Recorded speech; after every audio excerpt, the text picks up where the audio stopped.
Sejarah dan misteri Jabal Khawf kerap menjadi pembahasan yang cukup menarik. Dalam ajaran Islam, Jabal Khawf digambarkan sebagai gunung misterius yang masih belum diketahui keberadaannya hingga hari ini. Jauh ini, belum ada ulama yang menjelaskan lebih lanjut mengenai Jabal Khawf. Masih terbilang misterius. Bahkan Jabal Khawf menjadi salah satu gunung terbesar yang pernah ada di dunia dan bersifat sangat rahasia. Jabal Khawf disebut sebagai gunung misterius yang dikenal sebagai titik terjauh bumi, sebab lokasinya yang masih belum terungkap. Dan berikut ini ulasan mengenai sejarah dan misteri Jabal Khawf. Sejarah dan misteri Jabal Khawf. Menurut catatan seorang penyair Arab bernama Hatim Taik, Jabal Khawf dikatakan tercipta dari susunan batu zamrud berwarna hijau, batu peridot, hingga batu permata hijau lainnya yang bernama sarisolid. Keindahan Jabal Khawf yang terbentuk dari susunan batu permata cantik ini yang memberikan pantulan warna hijau, kebiruan di langit yang selama ini kita lihat. Selain itu, sebuah literatur Arab juga sempat membahas jika Jabal Khawf adalah pegunungan tertinggi yang diciptakan Allah sebagai paku berdirinya bumi dan merupakan induk dari gunung-gunung yang ada di bumi. Jabal Khawf dikatakan tidak berdiri sendiri, bahkan terdiri dari gunung yang mengelilingi bumi, yang mana gunung-gunung yang ada di bumi bisa dikatakan sebagai akar dari Jabal Khawf itu sendiri. Sebagai tempat misterius, Jabal Khawf kabarnya dihuni oleh sosok malaikat dengan wujud besar dan kuat. Sebagai gunung purba, Jabal Khawf melambangkan gunung kosmik di mana alam dan supernatural bertemu. Selain itu, terdapat banyak pendapat dari ahli agama untuk menggambarkan atau menafsirkan baik letak atau bentuk dari Gunung Khawf. Gunung Khawf dalam tradisi Arab adalah gunung yang dikenal sebagai titik terjauh dari bumi karena letaknya yang berada di ujung lautan yang mengelilingi bumi. Karena letaknya yang terpencil membuat banyak orang mengidentifikasikan bahwa Gunung Khawf berada di kutub utara. Ada pula yang menjelaskan bahwa Gunung Khawf merupakan gunung yang terdiri dari 7 gunung yang mengelilingi bumi. 7 gunung ini adalah bagian dari akar Gunung Khawf. Disebut juga bahwa saking besarnya Gunung Khawf membuat langit bertumbuh padanya. Dikisahkan bahwa Zulkarnain pernah menjumpai gunung misterius ini. Bahkan dikatakan bahwa beliau sempat berbincang dengan gunung tersebut. Dalam percakapan itu, Gunung Khawf menjelaskan tentang kekuasaan Allah Ta'ala. Gunung tersebut digambarkan memiliki ratusan gunung yang menyerupai es, namun bukan gunung es. Selain itu, terdapat juga parit yang besar macam samudra yang memisahkan wilayah daratan satu dengan yang lainnya. Disebutkan juga bahwa gunung ini terbentuk dari batu zamrud yang pantulannya dapat memberi warna hijau ke langit. Zamrud yang terdapat dalam Gunung Khawf dipercaya telah dijaga oleh makhluk Allah Ta'ala. Nabi Muhammad SAW dalam sebuah riwayat sampai menceritakan tentang makhluk Allah Ta'ala yang tinggal di dalam Gunung Khawf kepada Ali bin Abi Thalib. Para penghuni Gunung Khawf semuanya adalah laki-laki. Mereka bukanlah malaikat, namun memiliki kesetiaan dan ketaatannya layaknya malaikat. Mereka tak membutuhkan pakaian, namun tetap membutuhkan makanan. Dijelaskan juga bahwa untuk mencapai Gunung Khawf, seorang manusia tidak akan mampu ke sana karena mereka harus berjalan di tengah kegelapan selama 4 bulan. Dikatakan, keindahan Jabal Khawf yang terbentuk dari susunan batu permata cantik ini yang memberikan pantulan warna hijau kebiruan di langit yang selama ini kita lihat. Diyakini bahwa gunung ini terbuat dari batu zamrud dan dihuni oleh jin dan makhluk gaib lainnya. Ada beberapa fakta misterius tentang Jabal Khawf yang dirangkum dari beberapa sumber. 1. Gunung Khawf disebutkan di dalam Al-Quran. Surat Khawf ayat 10-12. Ayat-ayat ini menyebutkan bahwa Gunung Khawf adalah tempat yang dikelilingi oleh laut dan bahwa di atasnya ada pintu gerbang yang menuju ke surga dan neraka. 2. Ada banyak kisah tentang Jabal Khawf yang telah diturunkan dari generasi ke generasi. Salah satu kisah yang paling terkenal adalah kisah Nabi Khidir alaihissalam, seorang nabi yang dikatakan tinggal di gunung ini. 3. Beberapa orang percaya bahwa Jabal Khawf adalah pintu masuk ke dunia lain, seperti Atlantis atau Lemuria. Ada juga yang percaya bahwa gunung ini adalah tempat di mana kiamat akan terjadi. 4. Lokasi pasti Jabal Khawf tidak diketahui. Ada yang percaya bahwa itu terletak di kutub utara, sementara yang lain percaya bahwa itu terletak di tempat lain di dunia. Gunung gaib ini disembunyikan dari manusia dan hanya beberapa orang soleh yang bisa sampai ke sana. Di antaranya Raja Iskandar Zulkarnain. Gunung ini juga konon didiami oleh Nabi Khidir alaihissalam yang pernah diungkap oleh Rasulullah SAW di dalam sebuah hadisnya. Keberadaan gunung gaib ini bernama Gunung Khawf yang sangat besar dan terbuat dari zamrud berwarna hijau. Karena gunung ini diselimuti warna hijau zamrud, hal itu berpengaruh terhadap warna langit yang kita saksikan. Artinya, warna langit yang kita saksikan adalah pengaruh dari hijaunya gunung gaib itu. Gunung gaib atau gunung Qaf memang dijaga oleh makhluk gaib, tapi bukan jin. Dia adalah malaikat. Dikatakan bahwa malaikat yang menjaga gunung Qaf ini sangat besar, kekar dan juga kuat, sebagaimana gagahnya gunung gaib itu. Ibarat manusia, gunung Qaf ini adalah raja dari gunung di bumi yang menjadi uratnya untuk menjaga keseimbangan bumi.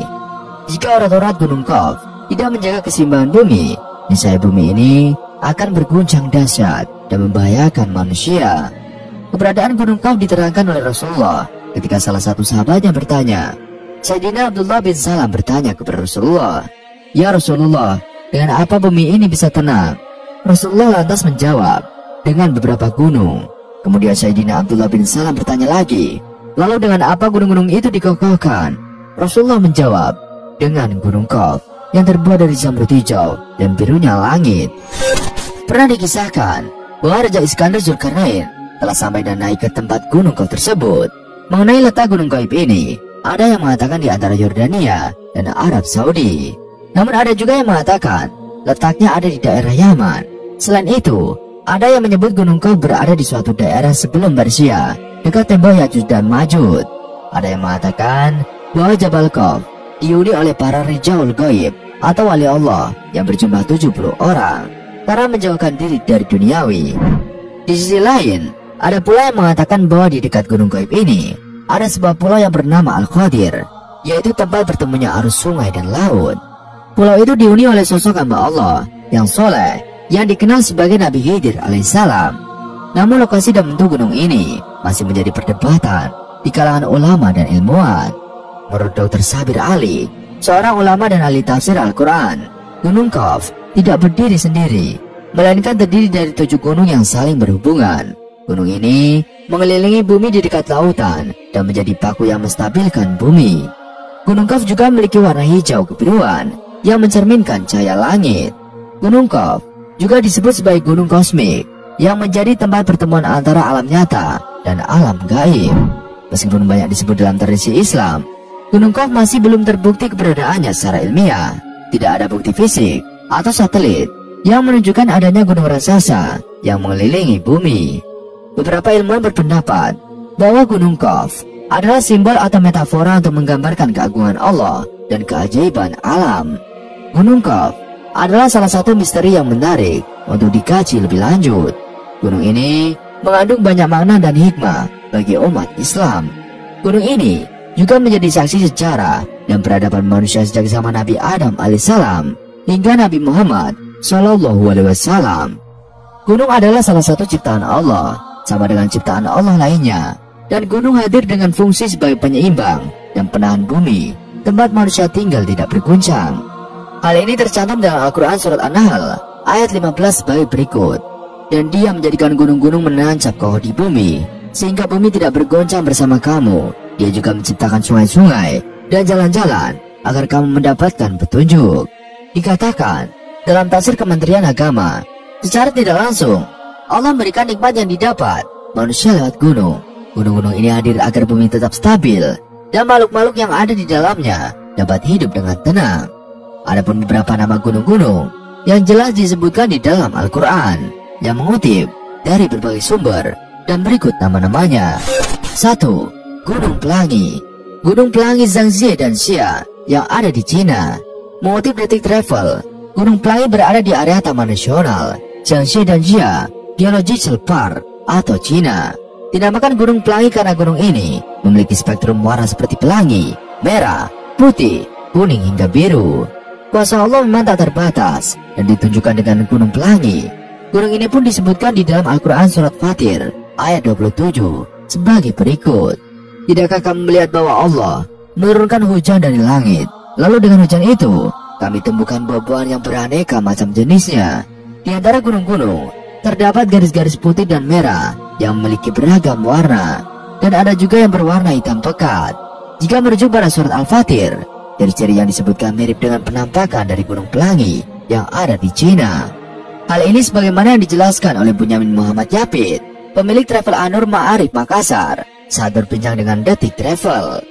1400 tahun yang lalu, Al-Quran menceritakan di dalam surat Al-Fatir ayat 27, yang artinya kurang lebih seperti ini. Wa minal jibali judud.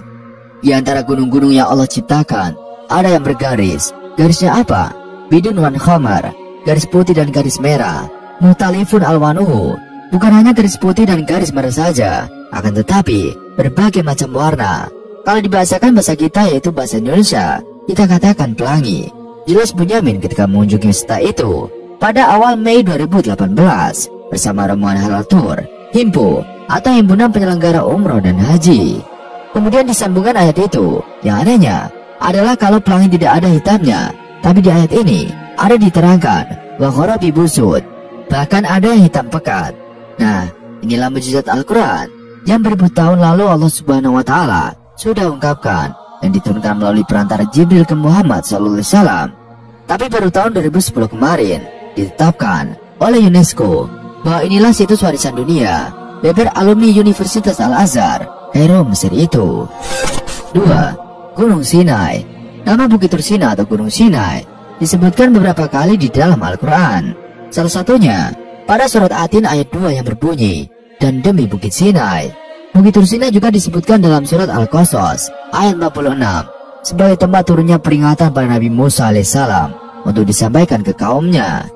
Dan tiadalah kamu berada di dekat Gunung Sinai ketika kami menyeru Musa, tetapi kami beritahukan itu kepadamu sebagai rahmat dari Tuhanmu, supaya kamu memberi peringatan kepada kaum Quraisy yang sekali-kali belum datang kepada mereka pemberi peringatan sebelum kamu, agar mereka ingat. Mengutip buku Fizilah Al-Quran oleh Said Qutb menjelaskan, Bukit Tursinai atau Gunung Sinai adalah tempat yang sangat penting bagi Nabi Musa alaihissalam, sebab tempat ini menjadi lokasi terjadinya dialog antara Nabi Musa dengan Allah Subhanahu wa Ta'ala. 3. Gunung Judi.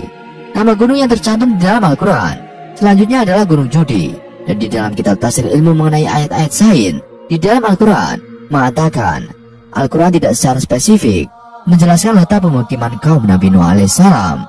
Namun, menurut penjelasan Maulana Yusuf Ali dalam bukunya Tafsir Al-Quran, bukit atau Gunung Judi terletak di wilayah yang mencakup distrik buatan di Turki, dekat perbatasan negara-negara Turki, Irak, dan Suriah saat ini. Dataran tinggi dari rangkaian pegunungan Ararat yang besar mendominasi wilayah ini. Adapun di dalam Al-Quran, surat Hud ayat 44 hanya menyebutkan lokasi mendaratnya bahtera Nabi Nuh, yaitu Gunung Judi. Dan difirmankan, wahai bumi, telanlah airmu, wahai langit atau hujan, berhentilah. Kemudian air pun surut, perintah pun selesai, dan kapal itu berlabuh di atas Gunung Judi. Lalu dikatakan, binasalah orang-orang yang zalim. 4. Gunung Qaf. Gunung Qaf adalah gunung yang keindahannya disebutkan di dalam Al-Quran, surat Qaf ayat 10-11. Ayat ini menyebutkan bahwa Gunung Qaf adalah tempat yang dikelilingi oleh laut, dan bahwa di atasnya adalah pintu gerbang menuju neraka atau surga, dan pohon kurma yang tinggi-tinggi yang mempunyai mayang yang bersusun-susun untuk menjadi rezeki bagi hamba-hamba kami, dan kami hidupkan dengan air itu tanah yang mati atau kering. Seperti itulah terjadinya kebangkitan. Dari semua gunung yang ada di dunia, Gunung Qaf masih menjadi gunung yang amat misterius. Belum terungkap baik di mana letaknya dan juga bagaimana bentuknya. 5. Gunung Kaum Samud. Kisah kaum Samud dan Nabi Shallallahu alaihi wasallam tercantum di dalam Al-Quran. Saksi bisu dari kisah ini adalah gunung-gunung yang dipahat menjadi rumah di lembah Hijr. Dan pada masa itu, Nabi Shallallahu alaihi wasallam diutus kepada kaum Samud agar mau menyembah Allah Ta'ala. Kaum ini mendirikan istana dan memahat gunung-gunung untuk dijadikan rumah mereka. Namun karena tidak percaya kepada Allah Subhanahu wa Ta'ala, kaum Samud ditimpa gempa dan menjadi mayat-mayat bergelimpangan di tempat tinggal mereka. Berkenaan dengan peristiwa ini termaktub di dalam Al-Quran surat Al-A'raf ayat 74. Ingatlah ketika Allah menjadikan kalian sebagai pengganti-pengganti sesudah kaum Ad dan memberikan tempat bagi kalian di bumi. Kalian mendirikan bangunan-bangunan megah di dataran rendahnya dan memahat gunung-gunungnya menjadi rumah. Oleh karena itu, renungkanlah nikmat Allah dan hindarilah melakukan kejahatan di bumi dengan berbuat kerusakan. Selain gunung, ada pula tempat misterius dalam Al-Quran yang hingga kini belum ditemukan keberadaannya. Menurut Al-Quran dan beberapa hadis Rasulullah, ada beberapa tempat misterius di bumi ini yang belum ditemukan keberadaannya selain Gunung Qaf. Banyak orang hingga kini masih terus mencari lokasi tempat misterius tersebut. Tempat misterius dalam Al-Quran yang hingga kini belum pernah terpecahkan keberadaannya di bumi dan masih menjadi misterius. Yang pertama yaitu Telaga Ainul Hayat. Menurut beberapa ahli tafsir, Ainul Hayat merupakan sebuah air kehidupan yang bisa memperpanjang usia manusia. Barang siapa yang minum airnya seteguk saja, maka hidupnya akan abadi. Kehidupannya juga dijamin oleh Allah hingga kiamat nanti, kecuali dia memohon kepadanya untuk dimatikan. Sejumlah hikayat mengatakan bahwa Allah Subhanahu wa Ta'ala menciptakan dunia dan menurunkan beberapa tetesan air dari surga ke dunia. Telaga Ainul Hayat hingga kini masih menjadi misteri karena belum ditemukan lokasinya. Beberapa sumber yang mengatakan bahwa Dajjal pernah mandi dan meminum air tersebut hingga ia masih tetap hidup sampai saat ini. Tak hanya Dajjal, seorang nabi bernama Khidir juga dipercaya masih hidup hingga saat ini dikarenakan meminum air ini. Beberapa pendapat mengatakan bahwa letak Telaga Ainul Hayat dijaga Nabi Khidir alaihissalam. Telaga ini berada di Pulau Bermuda. Oleh karena itu, banyak kapal dan orang hilang saat melewati daerah tersebut. Karena di sana, para syaitan berbondong-bondong mengelilingi tempat tersebut untuk merebut Ainul Hayat.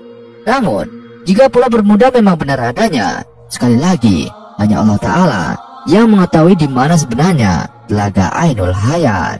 2. Tembok Yajuj dan Majuj. Yajuj dan Majuj adalah sosok yang disebut dalam Al-Quran dan keberadaannya menjadi salah satu tanda yang akan datang saat menjelang hari kiamat. Sedangkan keberadaan Yajuj dan Majuj dihalang oleh sebuah tembok yang kokoh dibangun oleh Raja Zulkarnain.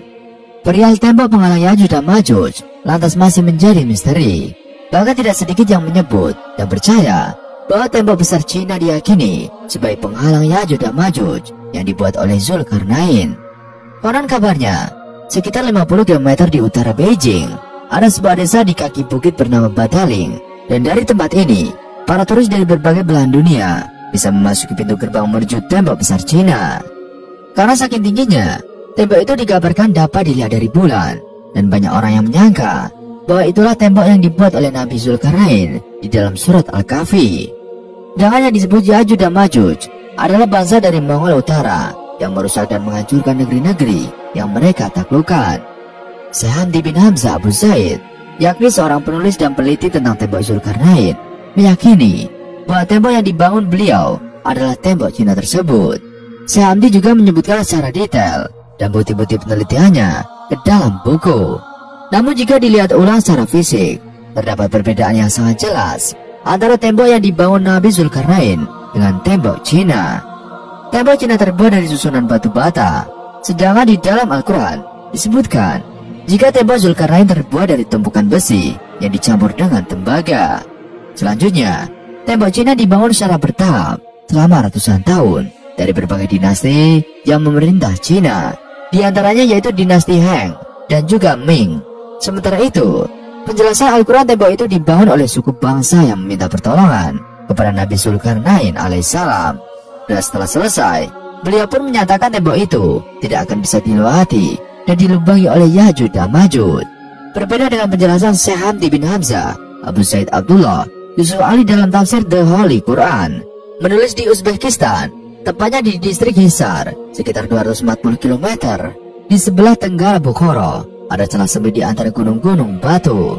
Letaknya di jalur utama antara Turkistan ke India, dan tempat itu kini bernama Buzgol Khana dalam bahasa Turki. Lalu nama Arab dari tempat ini adalah Bab Al-Hadid, yang semuanya bermakna pintu gerbang besi.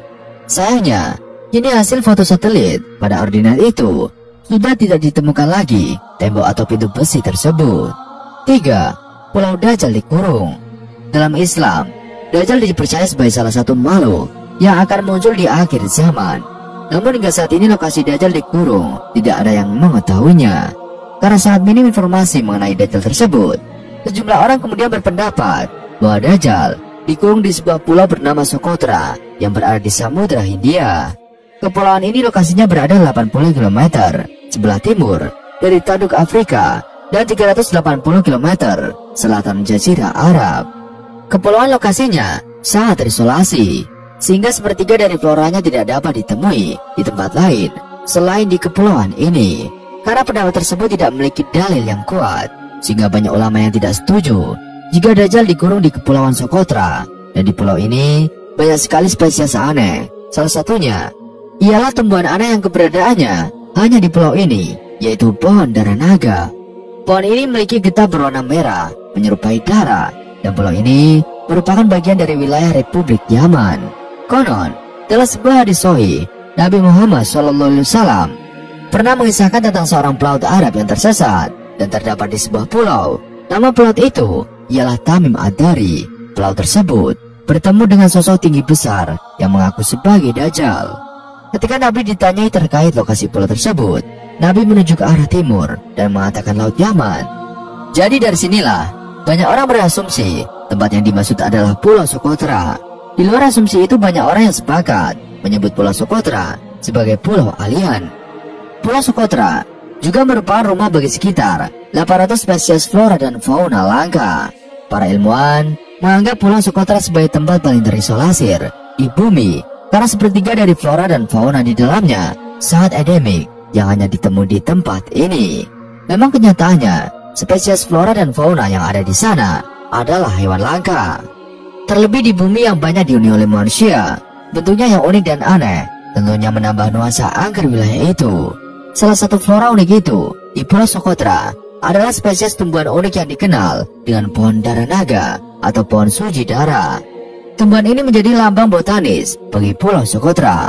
Morfologi pohon darah naga sangat tidak biasa. Cabang dari pohon ini menghadap ke atas mirip payung terbalik. Hal ini berguna untuk menyerap lembab dari kabut dataran tinggi. Sementara itu, getah dari pohon ini berwarna merah serupa darah segar, sehingga pohon ini mendapat julukan sebagai pohon darah naga. Pulau Socotra adalah pulau berpenghuni dengan kondisi alam yang seolah tidak terjamah oleh zaman. Penduduk lokal pun tidak tersentuh oleh peradaban modern. Adat istiadatnya kuno dan masih sama dengan ribuan tahun lalu. Dalam perdagangan mereka masih memakai sistem barter. Padahal jika dilihat dari geografisnya, Pulau Socotra tidak terlalu terpencil, sehingga pesawat maupun kapal laut masih bisa menjaga kawasan itu. 4. Kerajaan Nabi Sulaiman. Nabi Sulaiman alaihissalam merupakan putra dari Nabi Daud alaihissalam. Nabi Sulaiman dikenal sebagai raja yang kaya raya dan memiliki kekuasaan yang sangat luas, sebagaimana dijelaskan di dalam Al-Quran. Selain itu, Nabi Sulaiman dikisahkan memiliki istana kerajaan yang sangat megah. Istana milik Nabi Sulaiman disebut Solomon Temple dalam literatur bangsa Yahudi. Keberadaan istana Nabi Sulaiman sudah tidak ada karena telah runtuh, kecuali hanya tembok sebelah barat yang tersisa dari bangunan kuil atau istana yang masih berdiri. Orang Yahudi menyebut sisa bangunan kuil itu disebut sebagai tembok ratapan. Dalam beberapa riwayat, hancurnya istana Nabi Sulaiman bukan karena runtuh, namun diruntuhkan oleh orang-orang Yahudi yang sombong dan angkuh. Hal ini juga dijelaskan di dalam surat Al-Isra ayat 4-7. Kisah lain menyebutkan jika ciri-ciri istana Nabi Sulaiman adalah pintu istananya terbuat dari kayu zaitun dan cemara. Kemudian lantainya terbuat dari kaca dan emas. Bangunan istananya pun berwarna-warni seperti biru, ungu, hijau, kuning dan lainnya. Dalam versi orang Yahudi disebutkan biru mewakili langit, sedangkan merah mewakili bumi. Ungu kombinasi dua warna yakni pertemuan dari langit dan juga bumi. Konon di lingkungan istana Nabi Sulaiman alaihissalam terdapat bangunan lain seperti gapura di sebelah barat daya. Tak hanya itu, istana Nabi Sulaiman ini memiliki 32 pilar di pintu gerbangnya. Beberapa orang meyakini fondasi kuil Sulaiman kini berada di Masjid Al-Aqsa. Namun, karena fondasinya sudah roboh, kuil ini tidak bisa dibangun lagi. Konon, istana kerajaan Nabi Sulaiman terletak di sebelah selatan The Dome of Rock, yaitu masjid yang dibangun oleh Khalifah Al-Walid dari dinasti Umayyah. Hingga saat ini, keberadaan kerajaan Nabi Sulaiman tidak dapat ditemukan keberadaan ataupun sisa peninggalannya. 5. Sumur Barhut. Sumur Barhut merupakan sebuah sumur yang masih menjadi misteri. Sumur Barhut ini diyakini ditinggali oleh bangsa jin, dan lokasi sumur ini berada di lembah padang pasir yang bernama Barhut, Hadramaut, Yaman. Selain itu, sumur Barhut diyakini merupakan sebuah sumur dengan sumber mata air yang paling buruk di dunia. Sumur Barhut memiliki luas sekitar 100 meter dan memiliki kedalaman sekitar 250 meter. Sumur Barhut adalah sebuah legenda yang masih menjadi perdebatan hingga saat ini. Termasuk di sana apakah lokasi disimpannya ruh-ruh orang kafir. Banyak yang mengatakan jika Sumur Barhut adalah lokasi awal mula kehancuran dunia dan menjadi tempat yang paling tidak bisa ditinggali. 6. Pohon Sidratul Muntaha atau pohon kehidupan. Sidratul Muntaha memang termasuk salah satu keagungan Allah Ta'ala yang diperlihatkan kepada Nabi Muhammad SAW. Istimewanya, hanya Rasulullah yang mampu memasuki Sidratul Muntaha. Malaikat Jibril sendiri, selaku pendamping Rasulullah, tidak diperkenankan memasukinya.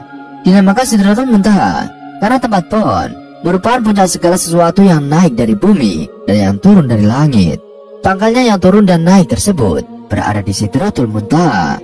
Dinamakan Sidratul Muntaha juga karena menjadi pohon tempat terakhirnya arwah para syuhada yang senantiasa mendapat karunia rezeki Allah. Pohon tersebut berada di atas langit ketujuh, di sebelah kanan aras, dengan daun-daun seperti kuping-kuping gajah, buah-buahnya seperti kendi besar, dan dahannya berupa mutiara, yakut, dan zabarjat. Nah, itulah sahabat, merupakan rangkuman daftar tempat misterius di dalam Al-Quran yang hingga kini belum ditemukan. Wallahu a'lam bishawab. Sekian video kali ini, kurang lebihnya kami mohon dimaafkan. Yang benar datanya dari Allah Subhanahu wa Ta'ala, bila keliru datanya dari saya pribadi. Wassalamualaikum warahmatullahi wabarakatuh.